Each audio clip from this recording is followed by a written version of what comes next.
தொலைஞ்சு போன அல்லது டேமேஜ் ஆன ரேஷன் கார்டை ஆன்லைன் மூலியமா எப்படி விண்ணப்பிக்கிறது அப்படிங்கிறத பார்க்கலாம். இந்த வெப்சைட்கான லிங்க் கீழே இருக்குது. இதில் நகல் மின்னணு அப்படிங்கிற ஆப்ஷனை செலக்ட் பண்ணுங்கள். நெக்ஸ்ட்டு உங்களுடைய ரேஷன் கார்டில் கொடுத்துருக்கக்கூடிய மொபைல் நம்பரை டைப் பண்ணிக்கோங்க.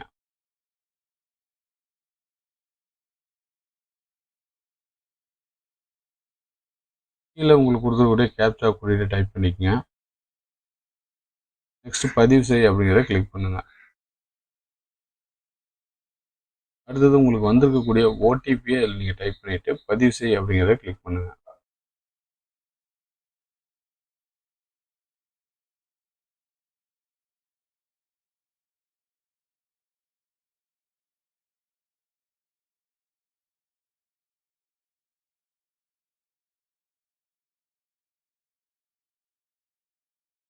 நெக்ஸ்ட் பேஜில் நம்ம விண்ணப்பிக்கிற கட்டணம் எவ்வளோ அப்படின்னு டீட்டெயில்ஸ் கொடுத்துருப்பாங்க. நம்ம பணம் செலுத்துகிற அமௌண்ட் வந்து நமக்கு ரிட்டர்ன் கிடைக்காது அப்படிங்கிறதையும் இதில் மென்ஷன் பண்ணியிருப்பாங்க. இந்த டிக் பாக்ஸை நீங்கள் செலக்ட் பண்ணிக்கோங்க.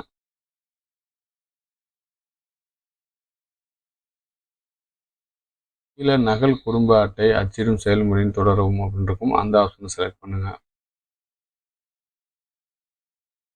நம்ம ரேஷன் கார்டில் இருக்கக்கூடிய டீட்டெயில்ஸ் எல்லாம் ஷோ ஆகும். இது கரெக்டாக இருக்கா அப்படின்றத செலக்ட் பண்ணிக்கோங்க. செக் பண்ணிவிட்டு கீழே பார்த்தீங்கன்னா என்ன ரீசனுக்காக நம்ம பண்ணுறோம் அப்படின்னு இருக்கும். இல்லை அட்டை தொலைந்ததற்காக இல்லை தவறு விட்டதற்காக அப்படிங்கிற ஆப்ஷன் நம்ம செலக்ட் பண்ணிக்கலாம். நெக்ஸ்ட்டு என்ன காரணத்தினால அப்படிங்கிறத நம்ம வந்து இதில் டைப் பண்ணுற மாதிரி இருக்கும். நீங்கள் கூகுள் டிரான்ஸ்லேட்டர் மூலயமா நீங்கள் தமிழில் டைப் பண்ணி இல்லை அங்கேருந்து காப்பி பண்ணி அப்படியே பேஸ்ட் பண்ணிக்கலாம். இல்லை அப்படின்னா நீங்கள் இங்கிலீஷில் கூட இல்லை டைப் பண்ணிக்கலாம்.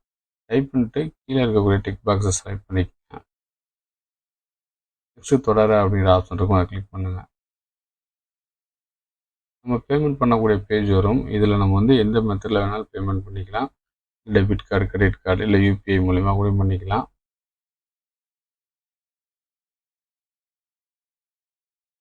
யூபிஐ கியூஆர் கோடு மூலிமா கொடுத்து கியூஆரை ஸ்கேன் பண்ணிவிட்டு நம்ம அந்த பேமெண்ட்டை கம்ப்ளீட் பண்ணிக்க வேண்டியதான். நெக்ஸ்ட் நமக்கான குறிப்பு எண் வந்திருக்கும். அந்த எண்ணை வந்து நீங்கள் காப்பி பண்ணி சேவ் பண்ணி வச்சுக்கலாம். நெக்ஸ்ட் நம்மளுடைய ஸ்டேட்டஸ் வந்து என்ன, கார்டு பிரிண்ட் ஆகிடுச்சா அப்படிங்கிற ஆப்ஷன் வந்து நம்ம இந்த வெப்சைட் மூலிமா தெரிஞ்சுக்கலாம்.